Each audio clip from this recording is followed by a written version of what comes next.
Ladies and gentlemen, welcome to episode 371 of Geeks in Space. I am Rob Commander Taco Malda, and with me today, two of the finest geeks that you will ever meet. Gentlemen. Hi, I'm Rob Roseboom. I'm Chris DiBona, and on a super shifty connection. I like the timing gang. The timing gang. You're 4 seconds lagging behind the rest. That's the problem with space travel, though. There's a lot of things that you can do a lot about, but the speed of light is a constant. And well, the thing is, this is here. So I'm gonna explain to our viewer. Now there's two. So I actually have 9 computers in this room, I swear, and the one I was going to use, God, I can't even do this. I'm like echoing video wise. Anyways, we're just all right, folks.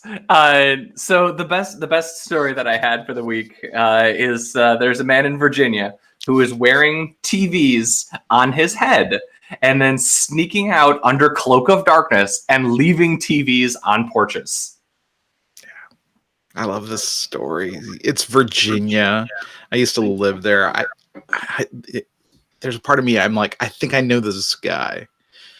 You know, it's just so funny. You gotta bring it up here. Let's share it. So he dropped over 50, right, in the neighborhood. Yeah, that's what they're saying. That's his jam. It's not just a few, like 50. I mean, where do you even get 50 CRTs? Right, that is a lot of Craigslist free section driving around picking up old TVs from everywhere. It's weird, right? I like it. I like it a lot. He used to work at Circuit City. He got laid off, but he kept the TVs, you know? So you guys have both read Saga, I assume? The comic? Yeah. Mm-hmm. Because that was Nate's immediate comment, like the guy from Saga, that like the race of people with the TVs for the face. It totally looks like that. Maybe they're like his babies. Yeah. Yeah, I also like CRT babies. He didn't leave a note. He didn't leave a message of any type. Wait a second. The act is the message itself. Yeah. What's the message gonna say? Well, I mean, what? It's art. Who knows why he's doing it? You know, he got dressed up for it. It's performance art. It's awesome. Yeah, I'm pleased with this. There was some research out of Japan, and it said that if you want to torture someone, you feed them back the audio they're producing. Just about a quarter second. Yeah, later. And that's what's happening to me right now. It's driving me crazy.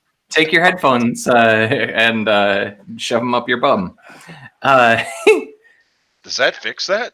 Yeah. Those are medical... That's the TV guy. Yeah, the TV guy knows.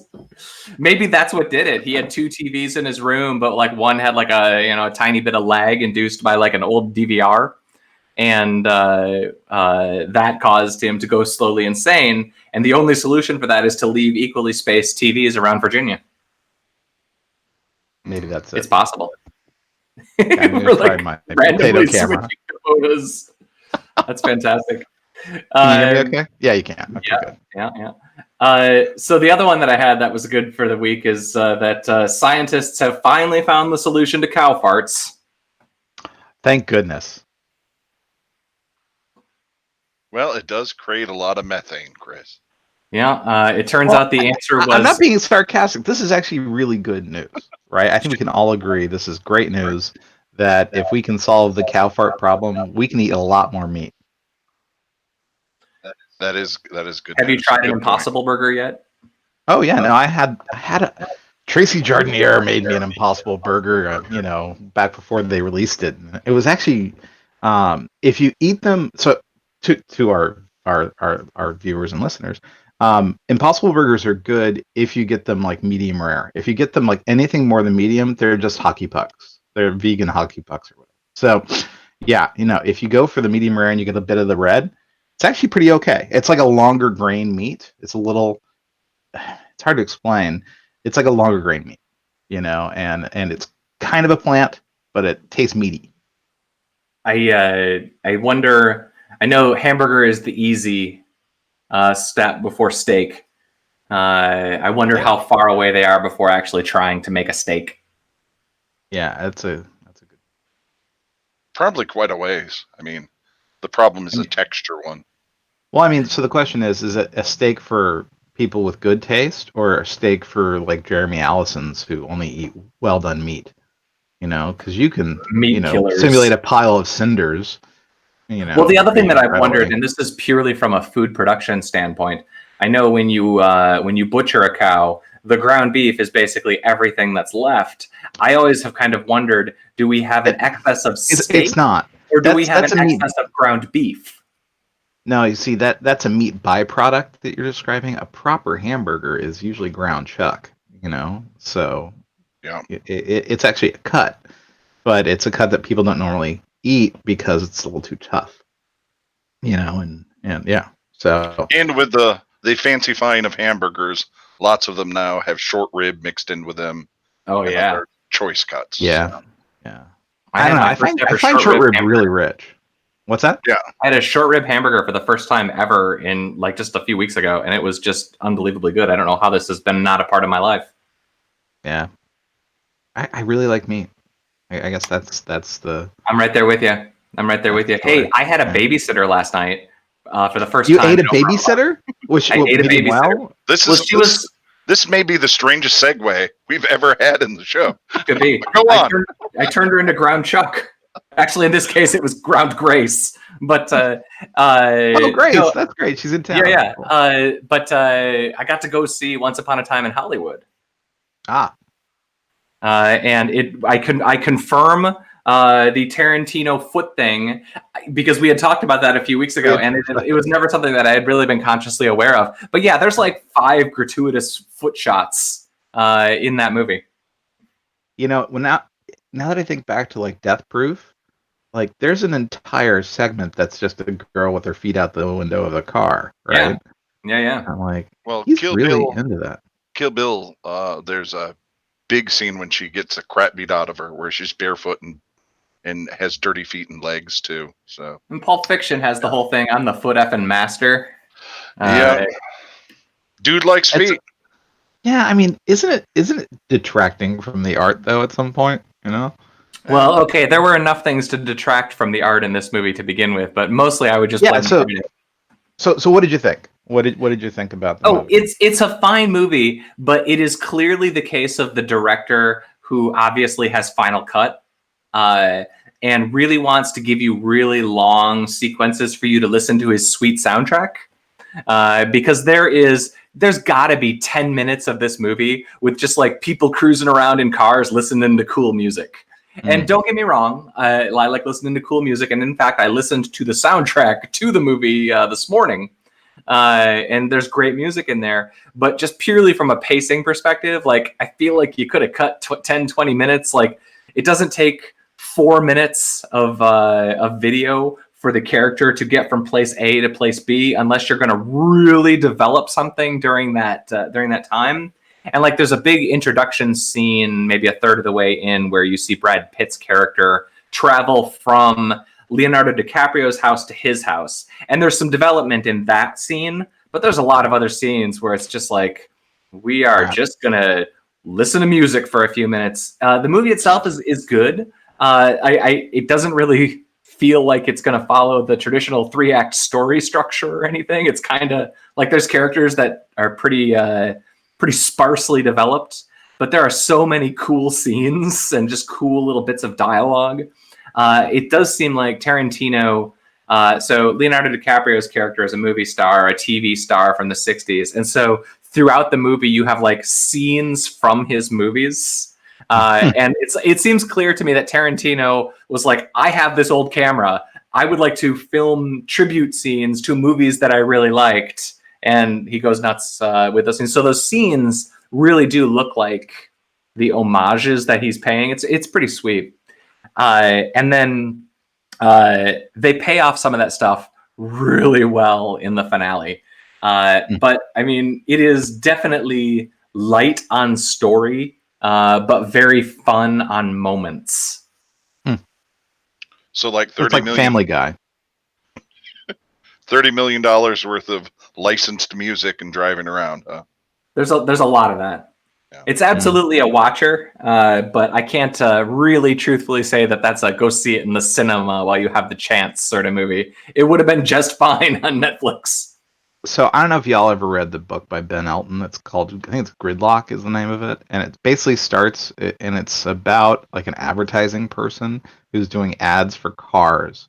And he's like, the great thing about car ads is it shows you driving around in these great vistas. This never happens in real life, you know?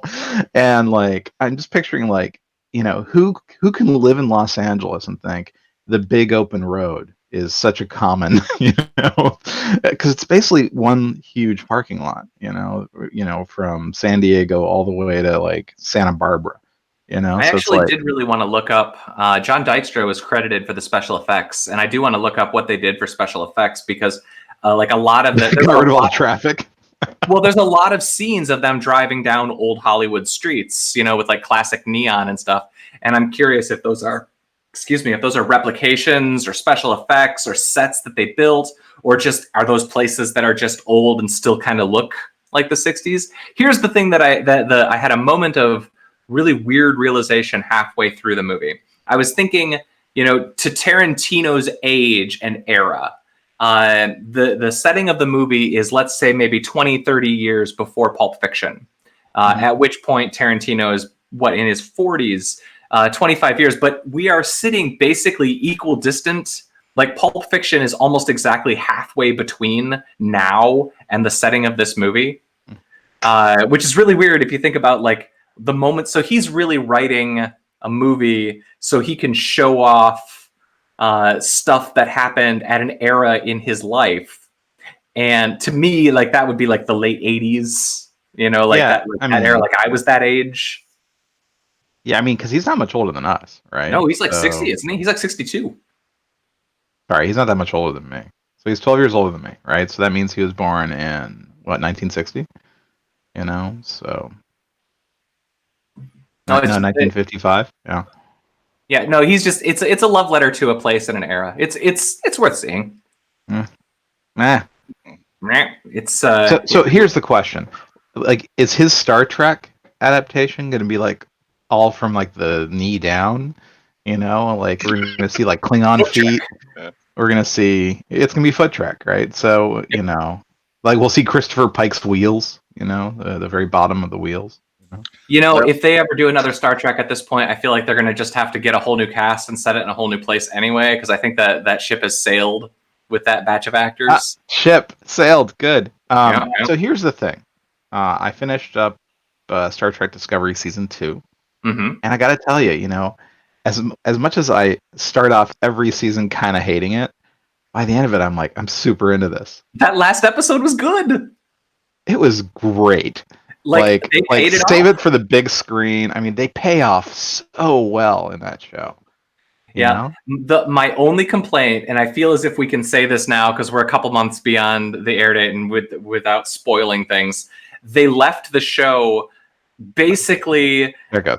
like they sent the entire cast of the show to the future, and basically you don't know what happened to them. So the last like 5 or 10 minutes of the whole episode of the whole season is you seeing characters that you're theoretically never going to see again because they're not actually characters. But that's because like you care more about Captain Pike and Spock and Number One than you do about the cast of Discovery, because they are almost every single one of those characters is better cast and more interesting and compelling than the characters from the original season 1. I mean, Burnham's not bad, but freaking Pike was great, man. How can you Pike was not want fantastic. to? It's like I could just watch Pike for the rest of 5 more seasons. You know? No, and the guy playing Spock did good, and Rebecca Romaine Stamos did good. Like all of the characters that they brought in connected to the original series worked, and I didn't want them to. Honestly, like I expected that to just be a train wreck, but it worked. I mean, Rebecca Romaine's not a great actor, but No. it works. It totally works. I'm saying, hey, we're gonna have Bobcat Goldthwait as the engineer, and you're like, what are you talking about? And then it's like, wow, that kind of worked, you know? I kind of like Tig in it too. To tell you Tig the truth. Notaro, man. Yeah, Right? I mean, like her quirkiness works perfectly for an engineer who is just trapped by herself forever. You know. Yeah. no, it's really true. So total payoff. Totally liked it, and it's just like, man, I wish they would bring Pike back. I know they're probably not going to. Yeah. Well, I feel like, and this is the story with Picard and with like season 1 of Discovery. Like they keep making these shows, and then halfway through they do a screening, and then they fire the creator, and then bring somebody else to fix it up. And it's I'm kind of feeling like a lot of these shows are like the first half is like, well, we already shot it, it's in the can, we're stuck with it, and then you've got the second person who's like trying to fix it and right the ship, and they've actually had some good luck with that. So I met the screenwriters from season 1 who were basically brought in. They're basically given a beat sheet, and they said, "Here's what we're going to be doing this season. Make it work." They're like, "What?" And then they did. And it's just like, I have nothing but admiration. I read a really interesting article not that long ago about so in the shift that we've seen now from 26 episode TV series to 10 or 12, what they do now is they hire small groups of writers, and they write out whole seasons, or at least most of the seasons, and they're trying to get picked up based on having an entire season. And if it fails, then the cost was 4 or 5 writers in a month or two, as opposed to a pilot, which probably costs more money than 4 or 5 writers in a month or two. And then these shows, when they get picked up, they actually go to a full 10 or 12 episode season. And that's kind of the major change now, is that more creators are having the flexibility to like have season 1 really mapped out before they even shoot it, which really helps. Yeah, I mean, I think there's some truth to that. I mean, the reality is the writer rooms are going through so many changes. I mean, whether it's, I'm sure you felt, there was the whole WGA dispute, which was basically writers telling their agents, you're fired, because they were not representing their needs, but the agents were way ahead of them. And like, anyway, so yeah, no, the role of a writer in the writer's room is really, it's really interesting. Let's just say that it's changed a lot. Anybody else see anything good? Is there anything cool coming out of this weekend? That's a good question. My babysitter is in town again. My child wants me to go see Angry Birds 2. Let me tell you how not excited I am about that. Although Dora the Explorer is getting reasonable reviews. I have to tell you, I banned Dora from the house. I couldn't stand the idea of Dora the Shrieking Explorer. And also, okay, here's the thing. I'm not racist. Okay.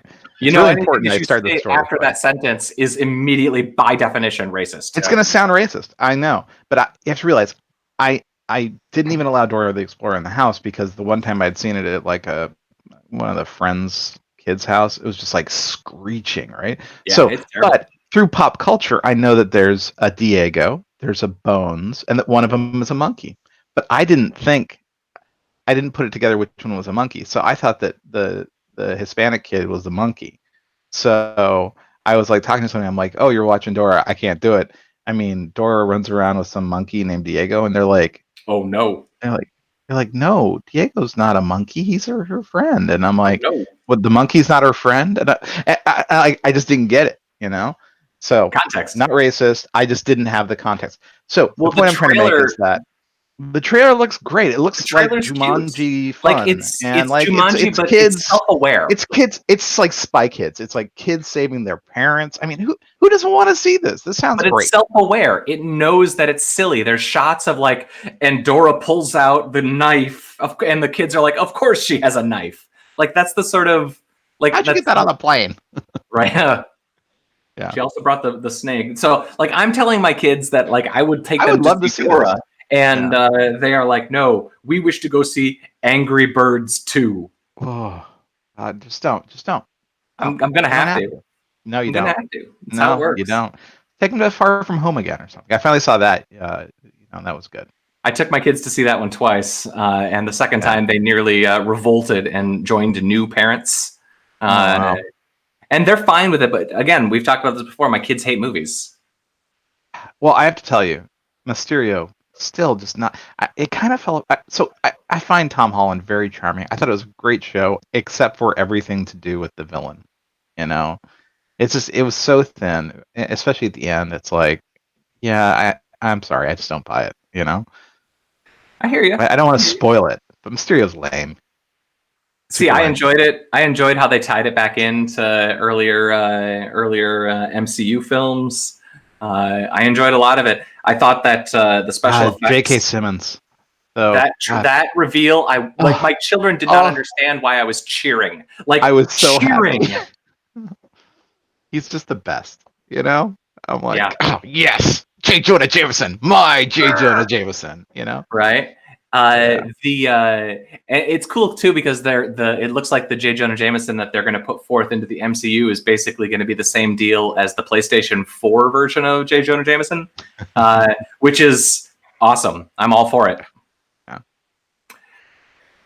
But yeah, there is nothing that I care about coming out this weekend except that there are things. Although I want to see Blinded by the Light. I know Shannon's not on the call, Rob, but it seems like a Bruce Springsteen movie would. Really get him. Would call him back out of the woods? Maybe. Yep. Yeah. Summon him back from the wilderness. What is Blinded by the Light? I don't even know what that is. It's set in the late 80s. It's the director of Bend It Like Beckham. And it's a story of an Indian kid who's obsessed with Bruce Springsteen. Yeah. Okay. And all right. Yeah. All right. Yeah. So, the trailers look good. There's another movie coming out that I'm going to go see. And I'm a little ashamed to say it. Angel Has Fallen.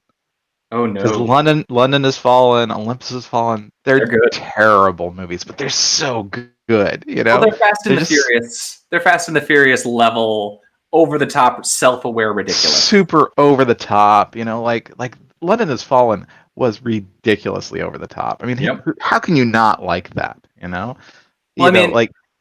Bad guys with infinite resources in the middle of the United Kingdom. Bad guys with infinite resources just right there in Washington, D.C. You're like, like that whole Avengers Endgame level of bad guys just running into the shield and melting down. I mean, it's just like, where do they find these suckers to go in there and just die by the hundreds? It's just Hobbs and Shaw kind of has the same vibe. It's but Hobbs and Shaw, the first action scene is the best action scene. So then the middle action scene is weak, and the third action scene is fine again. But so it lulls a little in the middle. But it's the same thing. It's so over the top that it's worth watching, and that is a big theater sort of cinema movie worth watching. I'm just a little embarrassed. If you knew how many times I've seen London Has Fallen. That's a little. I've only seen it once. Oh, I've seen it more than once. Everyone has their niche of bad movies they like. I love bad horror movies. When I go to London, sometimes I'm like, oh yeah, that's in London Has Fallen, that building. I remember that building. Sort of like when you go to Sydney and you're like, ooh, that was in the Matrix. But I've seen Armageddon probably 10 times, 12 times. I love Armageddon. It's such a bad movie. My wife loves the Taken series, where I'm just like, how many bad days can you have? I mean, how many times? Right? Can someone be taken? Someone needs to learn. At some point, it's kind of Liam Neeson's fault. I mean, wouldn't you stay away from this guy? It's just poor parenting at some point. Kidnap me once, shame on you. Right. Kidnap my child enough to make a trilogy, shame on me. Just shame on me. To be fair, they kidnap him in the last one. Wait, the Downton Abbey movie's coming up on the 30th of September. No. 20th of September. All right, folks. There you go. That's important. I'm going to click the buttons now that make us all go away. Yeah. Freaking August, man. All right. Thanks for listening to episode 371 of Geeks in Space. I'm Rob Commander Taco. Thank you to my guests. We have a pair of Chris's. Here, let me turn on my other camera. Don't worry, the slide's on. Style. They can't see you no more. Wait, oh my god, the other camera was on the whole time. Yeah, there were two Chris's. Oh, that's embarrassing. Everybody's TV is going to say 3D signal detected. Yeah, they're CRT. All right. Yeah. Rob, Chris. All right, see you next week.